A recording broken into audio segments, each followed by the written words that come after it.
महाराज परीक्षित का निधन। इस अध्याय में महाराज परीक्षित के मुक्ति लाभ, महाराज जन्मेजय द्वारा सारे सर्पों को मारने के लिए यज्ञ संपन्न का होना, वेदों की उत्पत्ति तथा श्रील वेद व्यास द्वारा वैदिक वाङ्मय के विभाजन का वर्णन हुआ है।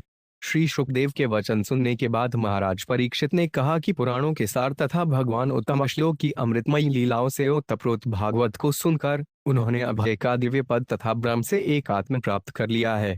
उनका अज्ञान दूर हो चुका है और श्री शुकदेव को कृपा से उन्होंने ईश्वर के परम शुभ साकार रूप भगवान हरि का दर्शन प्राप्त कर लिया है। फलस्वरूप उनका सार मृत्यु भय दूर हो चुका है।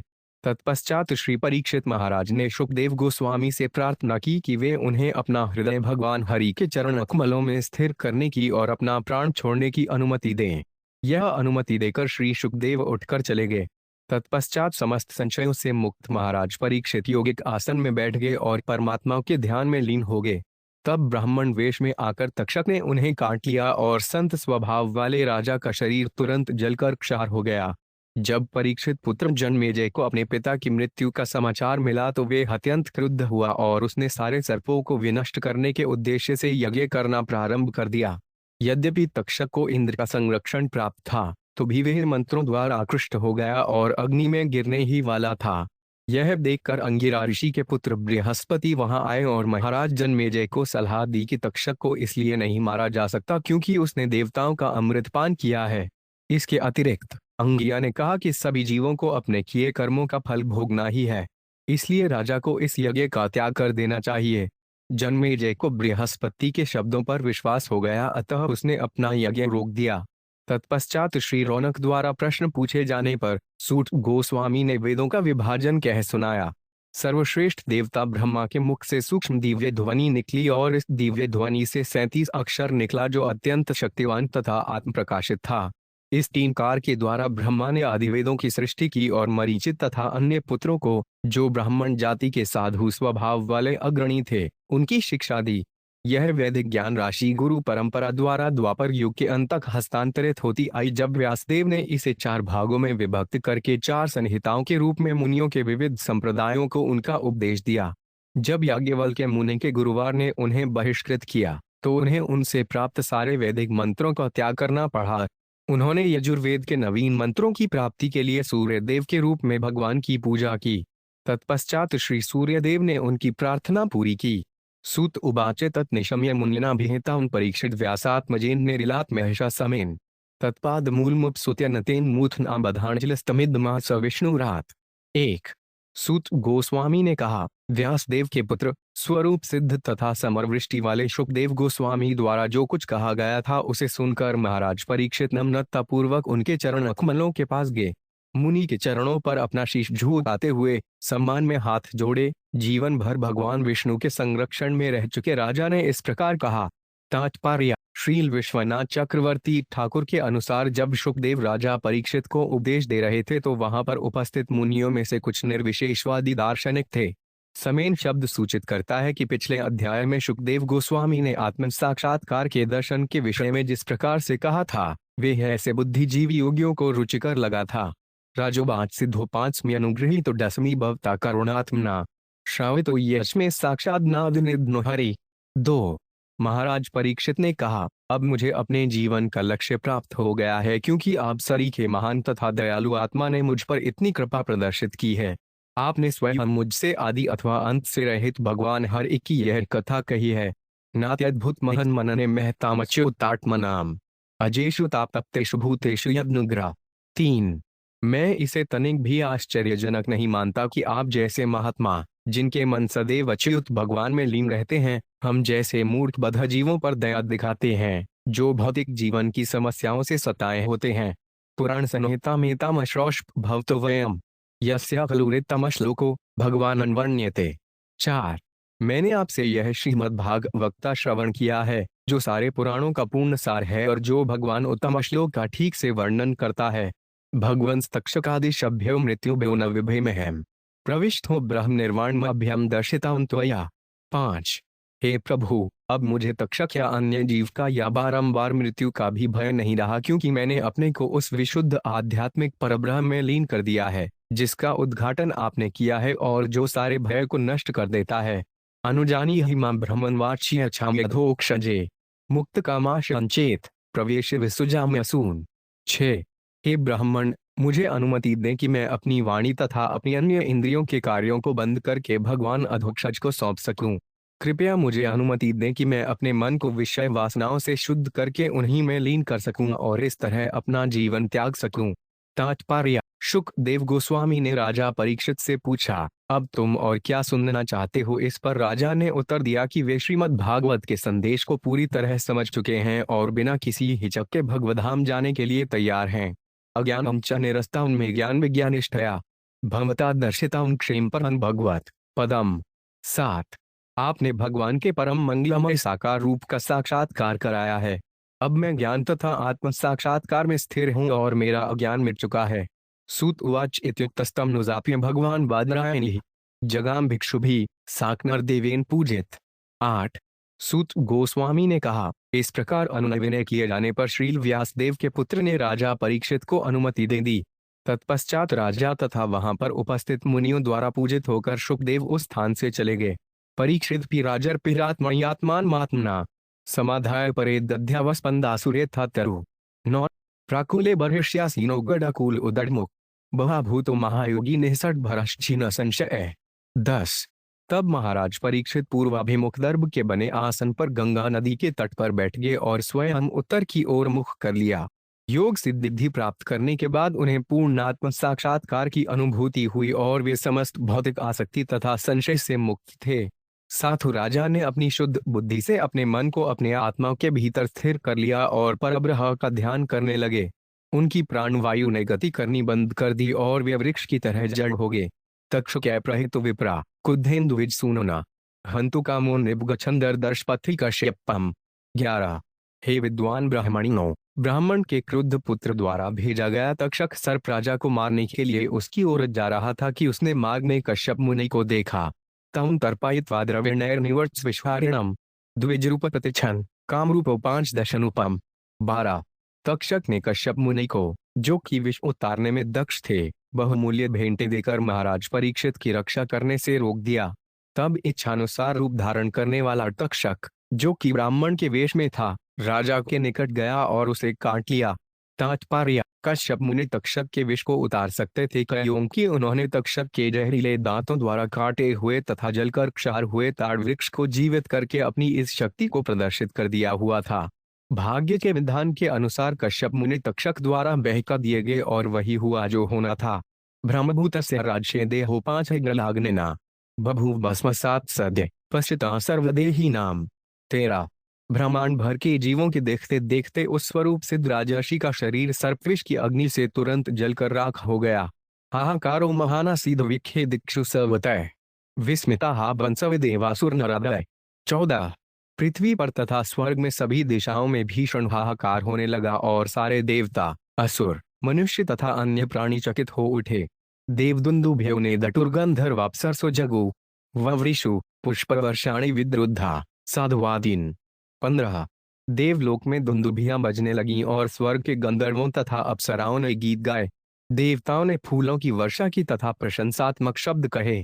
तात्पर्य। यद्यपि सारे विद्वान पुरुष जिसमें देवता सम्मिलित थे पहले शौक मना रहे थे, किंतु उन्हें शीघ्र ही अनुभव हुआ कि एक महान आत्मा भगवधाम वापस चला गया है। यह तो वास्तव में उल्लास का कारण था। जन्मेजय स्वपित्वं श्रुत्वा तक्षक भक्षितम यथा जुहाव संक्रुद्धो नागान सत्रह से द्विजय। 16। यह सुनकर कि उसके पिता को तक्षक ने बुरी तरह से डसकर मार दिया है, महाराज जन्मेजय अत्यधिक क्रुद्ध हुए और ब्राह्मणों से एक विशाल यज्ञ कराया जिसमें उन्होंने संसार के सारे सर्पों को यज्ञ अग्नि में भेंट कर दिया। सर्प सत्र समिधाग्नोदहामानान महोर्गान इश्लेन्द्र भय संविघ्नस्तक्षक शरणम न्यायोन।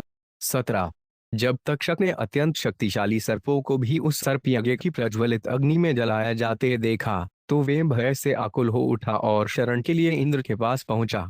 अपश्यंस तक्षकम तत्र राजा परीक्षितो द्विजान उवाच तक्षक कस्मान दहेतोर्गाधत्मय। 18। जब राजा जन्मेजय ने तक्षक को यज्ञ अग्नि में प्रवेश करते नहीं देखा तो उन्होंने ब्राह्मणों से कहा, समस्त सर्पों में नीच वे है तक्षक इस अग्नि में क्यों नहीं जल रहा? तम गोपायति राजेंद्र शकर शरण मागतम तेन संस्तंभित सर्पस्तस्मानाग्नो अपतत्यसो। 19। ब्राह्मणों ने उत्तर दिया, हे राजेंद्र, तक्षक सर्प इसलिए अग्नि में नहीं गिरा क्योंकि इंद्र द्वारा उसकी रक्षा हो रही है, जिसके पास वह शरण के लिए पहुंचा है। इंद्र उसे अग्नि से बचाए हुए है। पारीक्षित इति श्रुत्वा प्राहर्त विजुदार्धी सहेन्द्रस्तक्षको विप्रानाग्नौ कृमिति पात्यते। 20। इन शब्दों को सुनकर बुद्धिमान राजा जन्मेजय ने पुरोहितों से कहा, तो हे ब्राह्मणों, तुम लोग तक्षक हो, उसके रक्षक इंद्र सहित अग्नि में क्यों नहीं गिरा लेते? तक्षत्वाजुहुर्विप्रा सहेन्द्रमन तक्षक मखे तक्षकाशुपतस्वे सहेन्द्रेण मरुत्वता। 21। यह सुनकर पुरोहितों ने इंद्र समेत तक्षक को यज्ञ अग्नि में आहुति के रूप अर्पित करने के लिए यह मंत्र पढ़ा, हे तक्षक, तुम इस अग्नि में इंद्र तथा उनके देवताओं के समूह सहित तुरंत गिर पड़ो। इति ब्रह्मोदिताक्षेपः स्थानादिन्द्र प्रचालित बभूव समुद्रांतम ती सविमान सतक्षक्यः। 22। जब ब्राह्मणों के इन अपमानजनक शब्दों के कारण इंद्र अपने विमान तथा तक्षक समेत सहसा अपने स्थान से च्युत होने लगा, तो वे अत्यंत घबरा गया।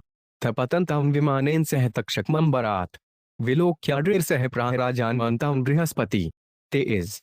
जब अंगिरा मुनि के पुत्र बृहस्पति ने इंद्र को तक्षक समेत आकाश से उसके विमान से गिरते देखा, तो वह राजा जन्मेजय के पास पहुंचा और उनसे इस प्रकार कहा, नष्टया मनुष्येन्द्र वधमरैति सर्पराट अनेन पीतममृतमत्वा अजरामर।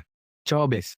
हे पुरुषों में राजा, यह उचित नहीं है कि यह सर्पराज आपके हाथों से मौत को प्राप्त हो, क्योंकि इसने अमर देवताओं का अमृत पी रखा है। फलस्वरूप इसे बुढ़ापा तथा मृत्यु के सामान्य लक्षण नहीं सताते। जीवित मरणम जंतोर्गति स्वेनेव कर्मणा राजस्तुतो 5 संयो नास्त्यस्य प्रदत्ता सुख दुःख्यो। 25।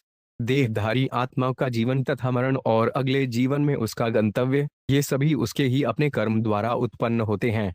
इसलिए हे राजन, किसी के सुख तथा दुख को उत्पन्न करने के लिए वास्तव में कोई अन्य अभिकर्ता उत्तरदायी नहीं है। तात्पर्य, यद्यपि राजा परीक्षित तक्षक के काटने से मरे, किंतु उन्हें भगवधाम लाने वाले स्वयं भगवान कृष्ण थे। बृहस्पति चाह रहे थे कि तरुण राजा जन्मेजय इन बातों को आध्यात्मिक दृष्टि से देखे। सर्पचौराग्नि विद्युद्भ्युतदव्याध्यादिभिर्नप पंजनत्वमृचत्ते जंतुर्भुरारब्ध कर्म तत्। 26। जब बद्ध जीव सर्पों, चोरों, अग्नि, बिजली, भूख, रोग या अन्य किसी कारण से मारा जाता है, तो वे अपने ही विगत कर्म के फल का अनुभव करता है। तात्पर्य, श्रील विश्वनाथ चक्रवर्ती ठाकुर के अनुसार राजा परीक्षित अपने विगत कर्म का फल नहीं भोग रहे थे। महान भक्त होने के कारण वे स्वयं भगवान द्वारा भगवधाम ले जाए गए थे। तस्मात् सत्रमिद्वन रजन संस्थिताभिचारिकम सर्पा अनाग सुदग्धाजिनेर्दिष्टि भुज्यते। 27। इसलिए हे राजा, इस यज्ञ को जो अन्यों को हानि पहुंचाने की मंशा से चालू किया गया है, बंद करा दें। अनेक निर्दोष सर्प पहले ही जलाकर मार दिए गए हैं। निसंदेह सारे व्यक्तियों को अपने विगत कर्मों के अरिष्ट परिणामों को भोगना चाहिए। तात्पर्य, यहाँ पर बृहस्पति स्वीकार करते हैं कि यद्यपि सर्प निर्दोष प्रतीत हो रहे थे, किंतु भगवान की व्यवस्था के द्वारा वे अपने पूर्व दूषित कर्मों के लिए दंडित भी हो रहे थे। सूत उवाच इत्युक्त सत्तथेत्याह महर्षेमाण्यन्वाच सर्प सत्राटुप्रत पूजामास वाक्यतिम। 28। सूत गोस्वामी ने कहा, इस तरह सलाह दिए जाने पर महाराज जन्मेजय ने उत्तर दिया, तथास्तु। महर्षि के वचनों का आदर करते हुए उन्होंने सर्प यज्ञ बंद करा दिया और फिर अत्यंत वाक्पटु मुनि बृहस्पति की पूजा की। सैषा विष्णुर महामाया बाध्यया लक्षण यया मुहांत्य सैवात्मभूता भूतेषु गुणवृत्ति भी। 29। यह निसंदेह भगवान विष्णु की माया शक्ति है, जो अबाध्य है और जिसे देख पाना कठिन है। यद्यपि व्यष्टि आत्माएं भगवान की भिन्न अंश हैं, किंतु इस माया शक्ति के प्रभाव से वे विविध भौतिक शरीरों के साथ अपनी पहचान से विमोहित हैं। तात्पर्य, भगवान विष्णु की माया शक्ति इतनी प्रबल है कि राजा परीक्षित का लब्ध प्रतिष्ठ पुत्र तक अस्थायी रूप से दिशाभ्रांत हो गया, किंतु भगवान कृष्ण का भक्त होने से उसका मोह तुरंत ठीक हो गया। दूसरी ओर एक सामान्य भौतिकतावादी पुरुष भगवान के विशेष संरक्षण के बिना भौतिक अज्ञान में डूबा रहता है। वस्तुतः भौतिकतावादी व्यक्तियों को भगवान विष्णु के संरक्षण की आवश्यकता नहीं रहती, इसलिए उनका पूर्ण विनाश अपरिहार्य है। न यत्र दम्भीत्यभ्या विराजिता मायात्मवादेन सकृदात्मवादिभिः न यद्वद्विवादो विविधस्तदाश्रयो मनश्चडूल्पविकल्पवृत्तियत्। 30। न यत्र सुजम सजतोभ्यो परंश्रेयश्व जीवस्त्रिभिरन्वितस्त्वयम् तदेतदुत्सादित बाध्य बाधकम निषिध्य चौमीन विरमेत तन्मुनि। 31। किंतु एक परम सत्य होता है जिसमें माया यह सोचते हुए कि मैं इस व्यक्ति को वश में कर सकती हूँ क्योंकि यह कपटी है, निर्भय होकर अपना प्रभुत्व नहीं दिखा सकती। सर्वोच्च सत्य में माया में तर्क वितर्क के दर्शन नहीं होते, प्रत्युत उसमें अध्यात्म विद्या के असली जिज्ञासु निरंतर प्रमाणित आध्यात्मिक शोध में लगे रहते हैं। उस परम सत्य में भौतिक मन की अभिव्यक्ति नहीं होती, जो कभी निर्णय तो कभी संशय के रूप में कार्य करता है। सृजित वस्तुएं, उनके सूक्ष्म कारण और उनके उपयोग से प्राप्त आनंद के लक्ष्य वहां विद्यमान नहीं रहते। यही नहीं, उस परम सत्य में मिथ्या अहंकार तथा 3 गुणों से आच्छादित कोई बंधात्मा नहीं होता। वह सत्य प्रत्येक सीमित अथवा असीमित वस्तु को अपने से अलग करता है। इसलिए जो बुद्धिमान है उसे चाहिए कि भौतिक जीवन की तरंगों को रोकर परम सत्य के भीतर आनंद लूटे। तात्पर्य: भगवान की माया शक्ति उन लोगों पर मुक्त होकर अपना प्रभाव दिखाती है जो दिखावटी, कपटी तथा ईश्वर के नियमों का उल्लंघन करने वाले होते हैं। क्योंकि भगवान सारे भौतिक गुणों से मुक्त हैं, अतएव उनकी उपस्थिति में माया स्वयं भयभीत रहती है।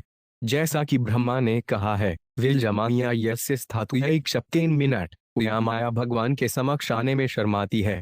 परम सत्य में व्यर्थ का बौद्धिक वाद विवाद नहीं रहता।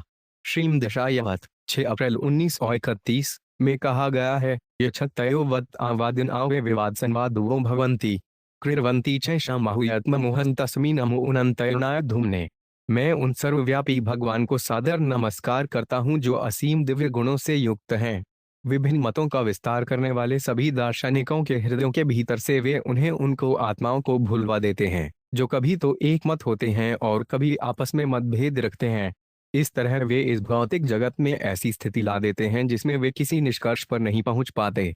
मैं उन्हें नमस्कार करता हूं, पर पद्मन वैष्णव मामनंति तद यनेति नेति तत् दुत्सिसृक्षव विसृज्य दौरात्मन्य सहदा हृदुपगुहाव सितां समाहिते। 32।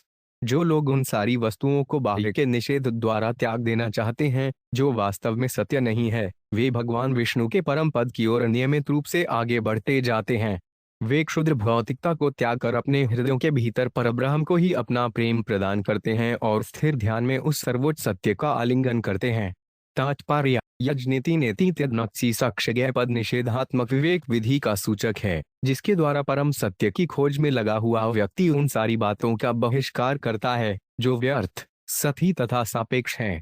संसार भर में लोगों ने राजनीतिक, सामाजिक और यहाँ तक कि धार्मिक सत्यों की वैधता का धीरे धीरे परित्याग कर दिया है, किंतु कृष्ण भावनामृत के अभाव में वे मोहग्रस्त तथा उन्मादी बने रहते हैं।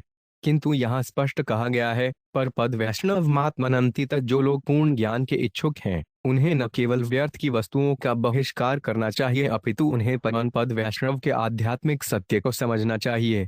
पदम भगवान के पद तथा धाम का सूचक है, जिसको वे ही लोग समझ सकते हैं जो क्षुद्र भौतिकता का परित्याग करते हैं और अनन्य सौदाय भगवान के लिए अनन्य प्रेम पद को ग्रहण करते हैं। ऐसा अनन्य प्रेम संकीर्ण मन वाला या सांप्रदायिक नहीं होता, क्योंकि सारे जीव भगवान के भीतर होने से स्वतः सेवित हो जाते हैं जब वे परम पुरुष की सेवा करते हैं। भगवान तथा सारे जीवों की सर्वोच्च सेवा करने की यह विधि कृष्ण भावनामृत का विज्ञान है, जिसकी शिक्षा पूरे श्रीमद् भागवत में दी गई है। त इद्दिति गच्छन्ति विष्णोरक्त परमं पदम अहन्ममेति दौर्जयान ये संदेहजम। 33। ऐसे भक्त भगवान विष्णु के परम आध्यात्मिक पद को समझ पाते हैं क्योंकि वे मैं तथा मेरा के विचारों से, जो शरीर तथा घर पर आधारित हैं, दूषित नहीं होते। अतिवादांस्तिक चेतनावमनेत कर्णलन न चिमदेहम आश्रित्य बैरवान कुर्वीत किंचित। 34। मनुष्य को सारा अपमान सहन कर लेना चाहिए और किसी व्यक्ति के प्रति उचित सम्मान प्रदर्शित करने से चूकना नहीं चाहिए। भौतिक शरीर से पहचान बनाने से बचते हुए मनुष्य को किसी के साथ शत्रुता उत्पन्न नहीं करनी चाहिए। नमो भगवते तस्मै कृष्णाय कुंठमिद से यत्पादाम्बुर्विद्यानात् सनिहिता मध्यगामि माम। 35। मैं अनवरुद्ध भगवान कृष्ण को नमस्कार करता हूँ। उनके चरण अकमलों पर ध्यान धरने से ही मैं इस महान ग्रंथ का अध्ययन कर सका और इसकी सराहना कर सका। श्री शौनक उवाच पहला दिव्यांश शिपस्त अवेन्दाचार्य महात्मा भी वेदाश्न कथिता व्यस्ता एतत् सौम्य अभिधेहिने। 36। शौनक ऋषि ने कहा, हे सौम्य सूत, कृपा करके हमें बतलाएं कि किस तरह पैल तथा श्रील व्यासदेव के अत्यंत परम बुद्धिमान शिष्यों ने, जो कि वैदिक विद्या के आदर्श अधिकारी माने जाते हैं, वेदों का प्रवचन तथा संपादन किया। सूत उवाच समाहितात्मनो ब्रहान ब्रह्यन परमेष्ठिन हृदयाकाशात् भुनादो वृत्तिरोधाद् विभाव्यते। 37। सूत गोस्वामी ने कहा, हे ब्राह्मण, दिव्य ध्वनि की प्रथम सूक्ष्म गज सर्वश्रेष्ठ ब्रह्मा जी के हृदय रूपी आकाश से प्रकट हुई, जिनका मन आध्यात्मिक साक्षात्कार में पूरी तरह स्थिर था। इस सूक्ष्म गूंज का अनुभव कोई भी व्यक्ति कर सकता है जब वह अपनी सारी बाह्य श्रवण क्रिया को रोक लेता है। तात्पर्य: चूंकि श्रीमद् भागवत सर्वश्रेष्ठ वैदिक ग्रंथ है, अतएव शौनक आदि मुनियों ने इसके स्रोत का पता लगाना चाहा। यदुपासनया ब्रहाण योगिनो मलमात्मन द्रव्य क्रिया कारकाख्यं धूत्वा यान्ते पुनर्भवम्। 38। हे ब्राह्मण, वेदों के इस सूक्ष्म रूप की पूजा द्वारा योगी जन वस्तु की अशुद्धि, क्रिया तथा कर्ता से उत्पन्न सारे कल्मश से अपने हृदयों को स्वच्छ बनाते हैं और इस तरह वे बारंबार जन्म मृत्यु से छुटकारा प्राप्त कर लेते हैं। ततोर्णभूत्रिवुदोंकारो यो व्यक्त प्रभव स्वराट यतलिड्म भगवतो ब्राह्मण परमात्मन। 39। उस दिव्य सूक्ष्म गूंज से 3 मात्राओं वाला 3 कार उत्पन्न हुआ। 3 कार में अदृश्य शक्तियां हैं और यह शुद्ध हृदय के भीतर अपने आप प्रकट होता है। यह परब्रह्म की तीनों अवस्थाओं, भगवान, परमात्मा तथा परम निर्विशेष सत्य में उनका स्वरूप है। ध्रुणोति ये इम स्फोट सुप्त श्रोत्रे च शून्यक यह नवाग व्यजते यस्य व्यक्तिराकाशात्मन। 40। स्वधाम्नो बाहाण साक्षाद्रात्रक परमात्मन सर्वमंत्रोपनिषद्रेद बीजवन सनातनम। 49। यह 3 कार, जो कि अंततः अभौतिक तथा अश्रव्य होता है, उसे परमात्मा कान या कोई अन्य इंद्रियां न होते हुए भी सुनता है। वैदिक ध्वनि का पूरा विस्तार 3 कार से ही हुआ है, जो हृदय के आकाश के भीतर आत्मा से प्रकट होता है। यह स्वजन्मा परब्रह्म परमात्मा की प्रत्यक्ष उपाधि है और गुह्यासार तथा समस्त वैदिक स्तोत्रों का नित्य बीज है। तात्पर्य: सोए हुए पुरुष की इंद्रियां तब तक कार्य नहीं करती जब तक वह जाग नहीं जाता।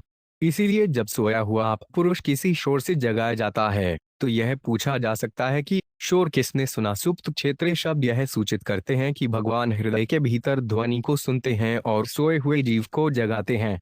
भगवान की इंद्रिय क्रिया सदैव उच्चतर स्तर पर कार्य करती रहती है।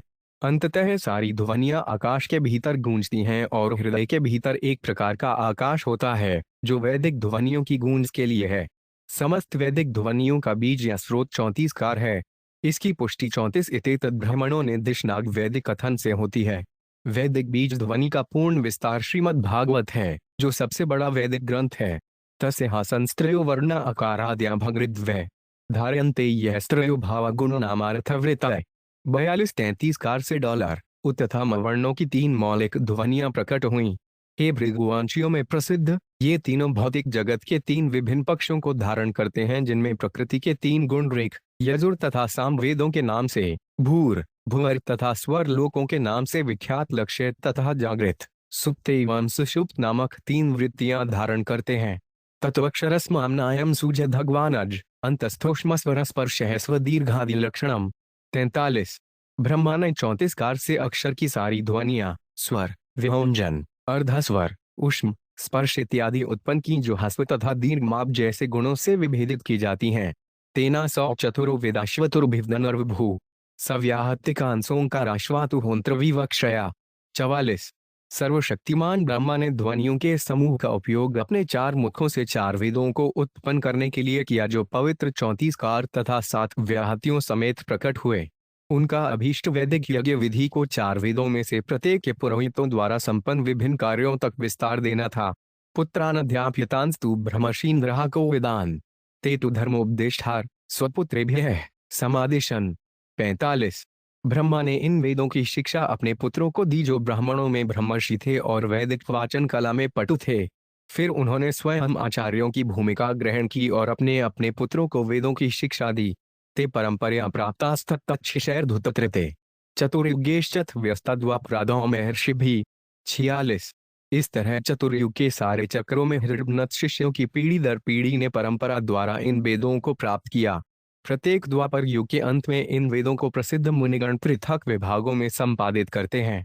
क्षीणायुष, क्षीण सत्वान दुर्मेधान वीक्षकालत वेदान ब्रह्मर्षयो व्यसनहृदिस्थाच्युत चोदिता। 47। यह देखकर कि काल के प्रभाव से सामान्यतया लोगों की आयु, शक्ति तथा बुद्धि घटती जा रही है, महामुनियों ने अपने हृदयों में स्थित भगवान से प्रेरणा ली और वेदों का क्रमबद्ध विभाजन कर दिया।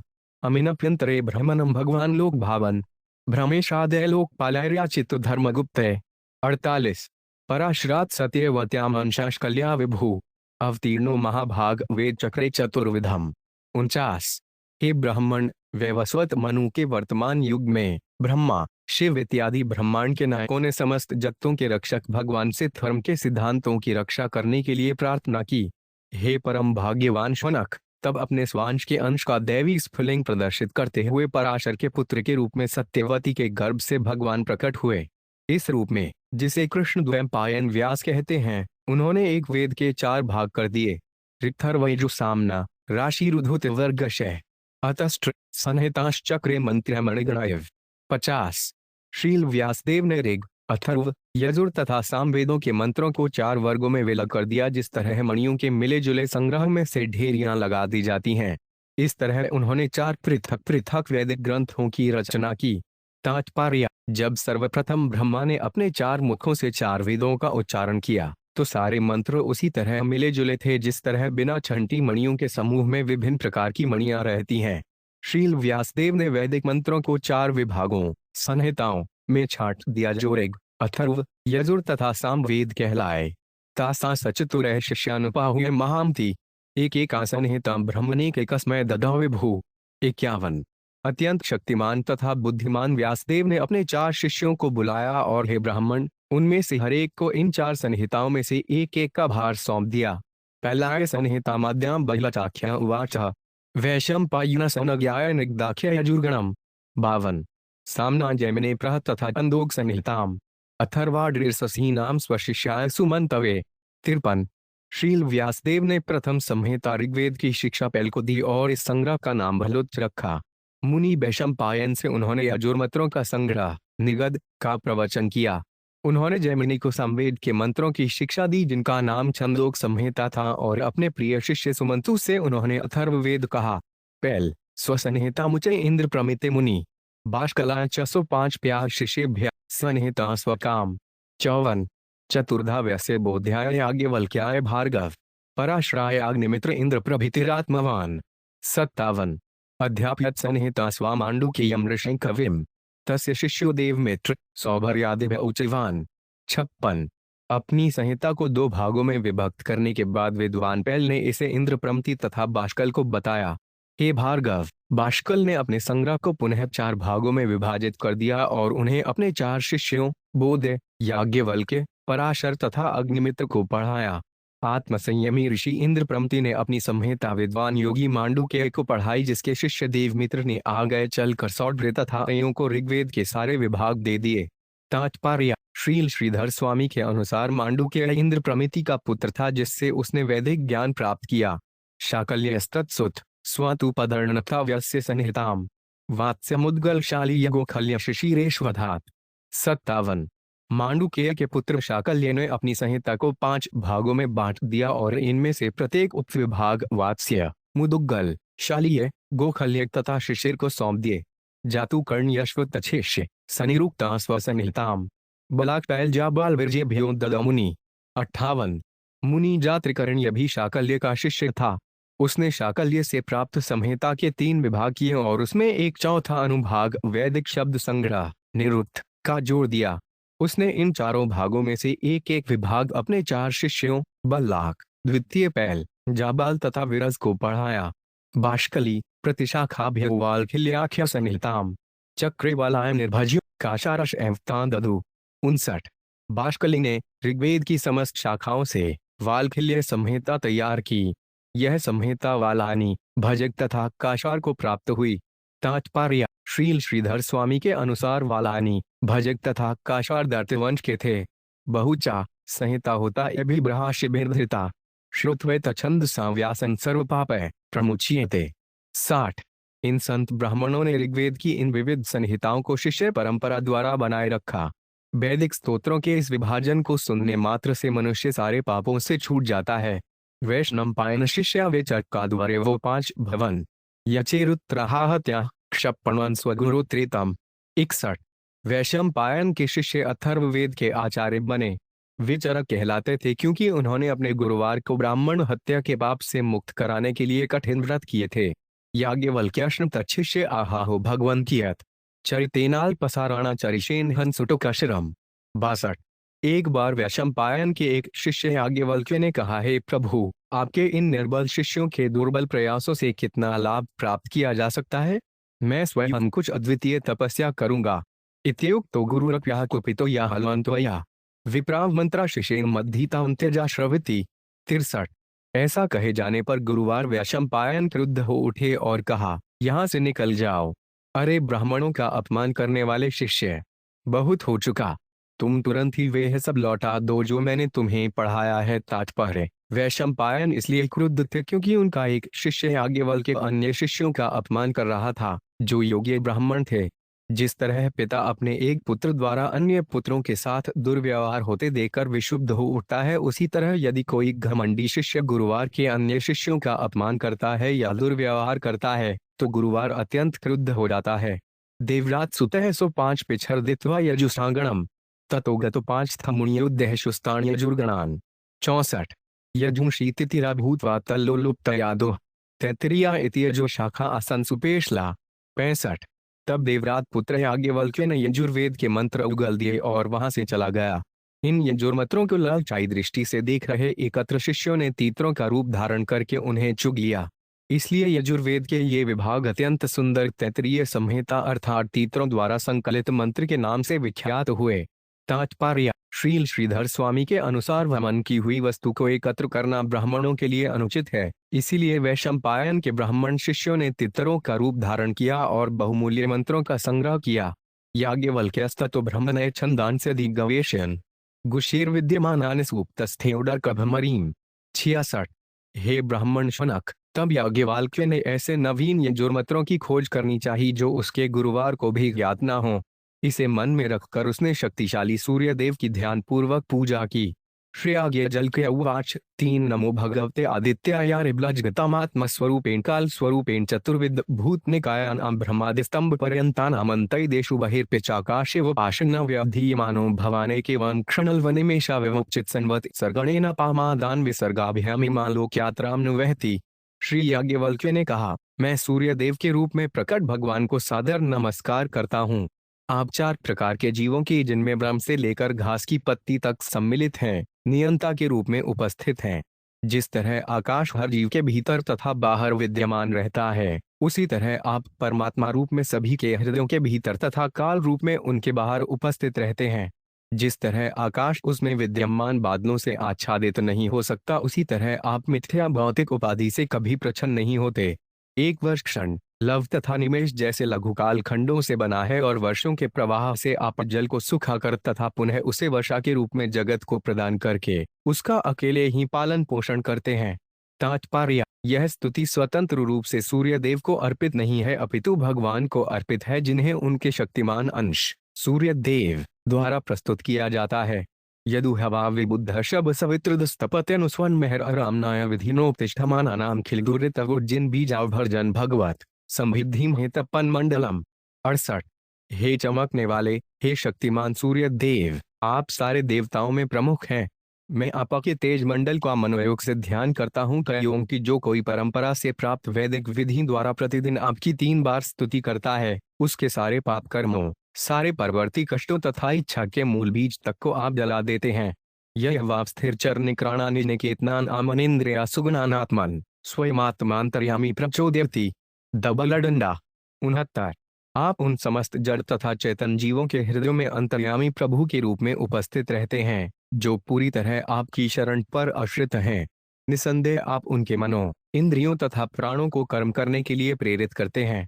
यह एवं लोकमति कराल वदनांधकार सनज्ञाजगरग्रह गीलिता उन्मित कमिव विचेतनम लोक्यानुकंपया परम कारुणे की क्षयवोत्थाप्या हृहरानुस्वंगम श्रेयसी स्वधर्माख्यात्मावस्थाने प्रवर्तति। 70। यह संसार अंधकार रूपी अजगर के विकराल मुख में पड़कर निगला जा चुका है और इस तरह अचेत है, मानो मृत है। किंतु आप संसार के सोते हुए लोगों पर कृपापूर्ण दृष्टि फेरते हुए अपनी दृष्टि के उपहार से उन्हें जगाते हैं। इस तरह आप सर्वाधिक करुणाकर हैं। प्रतिदिन 3 पवित्र संधियों पर आप पुण्यात्माओं को परम श्रेयस मार्ग में लगाते हैं और उन्हें धार्मिक कर्म करने के लिए प्रेरित करते हैं जिससे वे आध्यात्मिक पद को प्राप्त होते हैं। तात्पर्य: वैदिक संस्कृति के अनुसार समाज के 3 उच्च वर्ण, बौद्धिक, राजनीतिक तथा व्यापारी वर्ग दीक्षा के द्वारा गुरुवार से संबंधित होते हैं और वे गायत्री मंत्र प्राप्त करते हैं। यह शुद्ध बनाने वाला मंत्र दिन में 3 बार सूर्योदय, दोपहर तथा सूर्यास्त के समय पढ़ा जाता है। आध्यात्मिक कर्मों को करने के लिए शुभ मुहूर्त की गणना आकाश में सूर्य के मार्ग के अनुसार की जाती है और यहाँ पर आध्यात्मिक कर्मों की इस सुव्यवस्था का श्रेय ईश्वर के प्रतिनिधि स्वरूप सूर्य को दिया गया है। अवनिप्ति शिवा साधून अभयमुदीर नक्ति परित आशा पालस्तत्न तत्र कमलकोशाजलिभिरुपहतायीन। 71। आप पृथ्वी के राजा की ही तरह सर्वत्र विचरण करते हुए असाधुओं के बीच भय फैलाते हैं और दिशाओं के शक्तिमान देव हाथ जोड़कर आपको कमल के फूल तथा अन्य आदरपूर्ण भेंटें प्रदान करते हैं। अथ भगवंत तव चरणन त्रिभुवन गुरुभिराभिवंदित महमयात्यामजुष्काम उपसरामीति। दबलडंडा। 72। इसलिए हे प्रभु, मैं आपकी स्तुति करते हुए आपके उन चरणों तक पहुंचना चाहता हूं जिनका सम्मान तीनों लोकों के आध्यात्मिक स्वामी करते हैं, क्योंकि मैं आपसे यजुर्वेद के उन मंत्रों को पाने के लिए आशान्वित हूं जो अन्य किसी को ज्ञात नहीं है। सूत उवाच एवं स्तुतः स भगवान् वाजिरूपद्रवी अजोषयात्यामानि मुने उदात प्रसादित। 73। सूत गोस्वामी ने कहा, ऐसी स्तुति से प्रसन्न होकर शक्तिशाली सूर्य देव ने घोड़े का रूप धारण कर लिया और याज्ञवल्क्य मुनि को वे यजुर्मंत्र प्रदान किए जो मानव समाज में पहले अज्ञात थे। यजुर्भिर्करो छाखा दशपर्ण शर्तेर्विभू जघुर्वाज संयष्टा कण्वमाध्यं दिनादय। 74। यजुर्वेद के इन सैकड़ों मंत्रों से शक्तिशाली मुनि ने वैदिक वाड्मय की 15 नवीन शाखाएं बनाई। ये वाजस ने इस संहिता के नाम से विख्यात हुई क्योंकि वे घोड़े के अयालों से उत्पन्न हुई थीं और इन्हें कण्व, माध्यन्दिन तथा अन्य ऋषियों के अनुयायियों ने शिष्य परंपरा में स्वीकार कर लिया। जैमिने सामगस्यासीत् सुमन्तुस्तन्यो मुनि सुट्वास्तु तत्सुतस्ताभ्यामेकैका प्रहसनहितामु। 75। सामवेद के अधिकारी जैमिनी ऋषि के सुमंतु नाम का पुत्र था और सुमंतु का पत्र सुतवान था। जैमिनी मुनि ने उनमें से हर एक को सामवेद संहिता के विभिन्न अंग सुनाए। सुकर्मा चापी तच्छेष्य सामवेदत्रो महान सहस्त्र संहिताभिधान चक्रे सामनांततो द्विज। 76। हिरण्यनाभ कौशल्य पौष्यजश्व सुकर्मन शिष्य और जगृहतुश्चान्य आवत्यो ब्रह्मवितम। 77। जैमिनी का दूसरा शिष्य सुकर्मा महान पंडित था। उसने सामवेद रूपी विशाल वृक्ष को 1000 संहिताओं में बांट दिया। तब हे ब्राह्मण, सुकर्मा के 3 शिष्यों कुशलभ पुत्र हिरण्यनाभ, कौशधी तथा आध्यात्मिक साक्षात्कार में अग्रणी अवंत्य ने साम मंत्रों का भार संभाला। उदीच्या सामगा शिष्य आसन पर नष्टान्वे पौष्यजावंत्योष्वापित आंश्व प्राच्यान प्रचक्षते। 78। पौष्यज्ञ तथा अवंत्य के 500 शिष्य सामवेद के उद्दीचीय गायक के नाम से प्रसिद्ध हुए और बाद में उनमें से कुछ तो प्राच्य गायक भी कहलाने लगे। लोगाक्षमाडुली कुल्य कुशीदय कुक्षिरेव च पौष्यदृशिष्या जगृहु संहितास्ते शतम। 79। पौष्यजन्य के 5 अन्य शिष्यों लोगाक्षी, मांगली, कुल्य, कुशीद तथा कुक्षी में से हर एक को 100 संहिताएं मिली। कृतो हिरण्यनाभस्य चतुर्विंशति संहिता। शिष्यों चे स्वशिष्येभ्यः शैषा आवंत्य आत्मवान। 80। हिरण्यनाभ के शिष्य कृत ने अपने शिष्यों से 24 संहिताएं कहीं और शेष संहिताएं स्वरूप सिद्ध मुनि आवंतिक द्वारा आगे चलाई गई।